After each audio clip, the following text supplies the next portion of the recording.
एक काळ होता जेव्हा मुलींना शिक्षणाचा अधिकार नव्हता.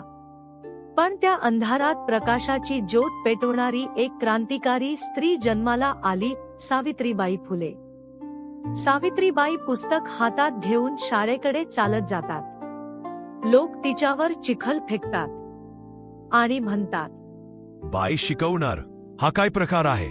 घरी बसा, मुलींना शिकवायचं नाही.